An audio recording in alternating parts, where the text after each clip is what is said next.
عليكم ورحمة الله تعالى وبركاته أصدقائي، وأشركم بروكا بالنسبة لتوقعات الأحوال الجوية لمساء هذا اليوم وتوقعات يوم السبت اللي هو يوم العيد إن شاء الله. فمن المتوقع إن شاء الله أن تكون أجواء غير مستقرة بعد منتصف نهار اليوم بعواصف رعدية تظهر على مرتفعات الأطلس المتوسط، واحتمال أن تعطي أمطار وعواصف رعدية لسكورة مداز على إفرانا، ربما بعض مناطق خنيفرة والماس، مناطق ميدل، تنفيت، غورامة والريش والراشدية، أسول، إملشيل، مناطق قلميمة، تنغير، بوماندات، مناطق أزلال، أين متر، وبعض مناطق ورزات، واحتمال بعض الزخات كذلك على أوكيمدن وبعض القطرات على أمزميز، وأجواء مستقرة بباقي المناطق الأخرى مع سحب كثيفة على المرتفعات الشمالية الساكن، ربما أكنول، وخطرات مطرية لا شفتون بعد منتصف نهار اليوم. باقي المناطق الأخرى تبقى الأجواء مستقرة. في المساء غد تمتد إن شاء الله التكونات الرعدية نحو الجنوب الشرقي، نحو أرفود، مرسوقة، النيف، تازارين، بوماندات، ورزات، تنغير، قلميمة، أسول، الريش، قلمي، قورامة، مناطق بني تجيت، ميسور، ميدلت، أمطار وتساقطات مستمرة إن شاء الله وتمتد لتلك المناطق. خنيفرة ربما كذلك بعض مناطق تعلى، احتمال أن تكون بعض الأجواء الغير مستقرة في مساء هذا اليوم. باقي المناطق الأخرى تبدو الأجواء مستقرة وهادئة. تنتهي فعالية هذه السحب الرعدية في الليل، ثم صبيحة يوم السبت اللي هو صباح يوم العيد إن شاء الله هكذا تصبح الأجواء بالنسبة لمناطق بلادنا. بالنسبة لمناطق الناس ديال طنجة، باب الرد، سيدي سليمان والحسيمة، مناطق وزان، قرية بو محمد، تاونات، وسيدي علال، تازي والحسيمة، غتصبح إن شاء الله الأجواء غائمة وأجواء مستقرة، تصبح صافية تقريبا على جل السهول الغربية والمناطق الجنوبية الشرقية. بعض السحب العليا المتفرقة على خريبكة، على بعض المناطق الجديدة، أجواء غائمة بفاس، بالرباط، وأجواء غائمة كذلك بقلميم وبعض المناطق الجنوبية أو شمال الأقاليم الجنوبية. باقي المناطق الأخرى تبقى الأجواء مستقرة. بالنسبة لفترة الظهيرة أمطار خفيفة قد تهم بعض المناطق، أقصى المناطق الشمالية للبلاد إن شاء الله، على مناطق تطوان، مناطق أصيلة والعرائش تمر عليهم بعض الأمطار الخفيفة، ثم أجواء مستقرة بالنسبة لباقي المناطق الشمالية الأخرى. بعض السحب الرعدية تظهر على ميدلت وعلى مناطق تبانت. وتحية خويا بوحسين والغازي، الناس ديال ميدلت اللي كيعطينا الأجواء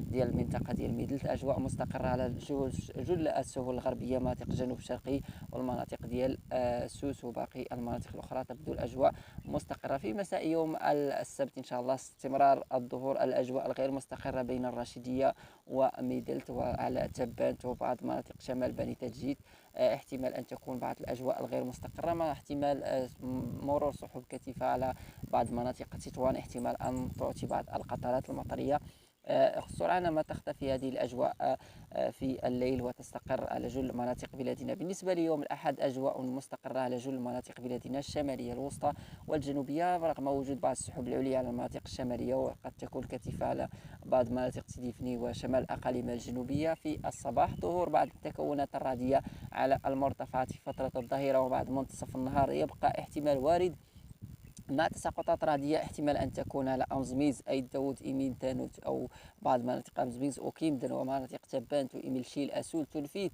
خويا بوحسين، الناس ديال ميدلت وميسور، وكذلك إفران، سكورة، مداز، مناطق معتركة والعاطف، ومناطق تندرارة وشمال بوعرفة كذلك تساقطات رعدية احتمال أن تكون واردة إن شاء الله بعد منتصف نهار يوم الأحد على هذه المرتفعات. بالنسبة للمساء احتمال أن تمتد نحو الجنوب الشرقي في جيج، بوعرفة، بني تجيت، بعض مناطق تنغير، احتمال أن تصل هذه الأجواء الغير مستقرة محتملة كذلك على بعض مناطق خنيفرة، وربما المناطق الشمالية والشرقية من خنيفرة قد تكون هناك بعض الأجواء الغير مستقرة. تنتهي الفعالية في الليل، ثم صبيحة يوم الاثنين ارتفاع في درجات الحرارة خلال يوم الاثنين مع أجواء غير مستقرة تبدو ضعيفة خلال يوم الاثنين، تقتصر على المرتفعات بين ميدلت والرشيدية، لكن تبقى منحصرة بدرجة كبيرة على المرتفعات خلال يوم الاثنين. بالنسبة ليوم الثلاثاء مستقرة الأجواء في الصباح مع استمرار في ارتفاع في درجات الحرارة. ظهور التكونات الرعدية على تبانت وعلى مرتفعات الأطلس الكبير تبقى ضعيفة ومنحصرة على المرتفعات بدرجة كبيرة. قد تمتد لبعض المناطق خلال مساء يوم الثلاثاء، مناطق ورزات، شمال زاكورة، أكدس، تزارين، وتزناخ، وبوماندادز وأمزميس، احتمال أن تمتد هذه الأجواء الغير مستقرة لتلك المناطق. بالنسبة ليوم الأربعاء أجواء مستقرة، ثم في فترة الظهيرة ومنتصف النهار كذلك تستمر الأجواء بالنسبة اليوم الأربعاء تقريبا مستقرة الأجواء. ظهور التكونات الرعدية دائما واردة على مرتفعات الأطلس الكبير، على تبانت، على بعض مناطق إيميشيل، أزيلال، ربما أوكريمدن كذلك تظهر على أيتباه بالأطلس الصغير جنوب تيزنيت. تظهر بعض الأجواء الغير مستقرة. عموما سنتطرق لتفاصيلها إن شاء الله في نشراتنا القادمة. بالنسبة ليوم الخميس استمرار الأجواء المستقرة مع ظهور التكونات الرعدية دائما على المرتفعات وبعض المناطق المجاورة. بالنسبة ليوم الجمعة كذلك أجواء تقريبا مستقرة دائما، تبقى الأجواء مستقرة في الفترة ديال الصباح، ثم في فترة الظهيرة تظهر دائما السحب الغير مستقرة والرعدية على المرتفعات الأطلسين الكبير والمتوسط، ربما حتى المرتفعات الشمالية تظهر عليهم بعض الأجواء الغير مستقرة. بالنسبة ليوم السبت كذلك استمرار الأجواء المستقرة تقريبا على جل مناطق بلادنا الشمالية والوسطى، دائما ظهور العواصف الرعدية على المرتفعات الأطلس الكبير والمتوسط وكذلك المرتفعات الشمالية، مع احتمال تساقطات مطرية رعدية على تلك المناطق. إذن هذه هي الحالة الجوية التي من المحتمل أن تعيشها مناطق بلادنا خلال الأيام القادمة. تكونات رعدية وارتفاع في درجات الحرارة، هذه هي سمة الأحوال الجوية في هذه الأيام القليلة القادمة. بالنسبة لدرجات الحرارة تبقى معتدلة خلال يوم السبت اللي هو يوم العيد إن شاء الله، تبقى معتدلة درجات الحرارة ب 26 درجة على توريد، 22 على وجدة، 21 على الناظور، 19 الحسيمة، 21 على تطوان والعرائش، 19 باب برد، 20 سيدي سليمان وفاس وتازة والمناطق المجاورة، ب 24 حتى 26 الرباط الجديدة الدار البيضاء أسفي كذلك 20 درجة. على السهول الغربية تبقى في حدود 25 درجة، مراكش 27، بالنسبة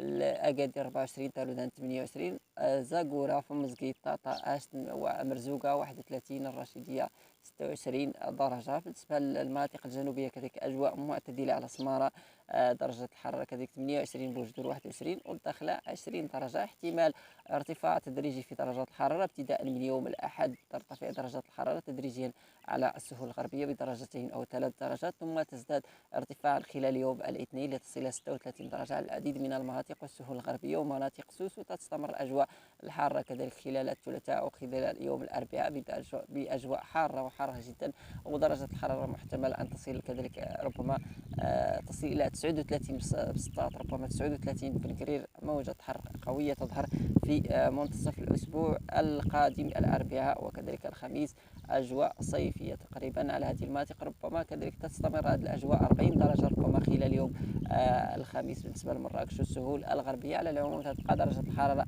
مرتفعة تقريبا طيلة الأسبوع القادم إلى غاية نهاية الأسبوع، وما زالت تظهر الأجواء حارة على مناطق بلادنا. على العموم كانت هذه أصدقائي آخر مستجدات الأحوال الجوية بالنسبة لمناطق بلادنا. عيدكم مبارك سعيد، والسلام عليكم ورحمة الله.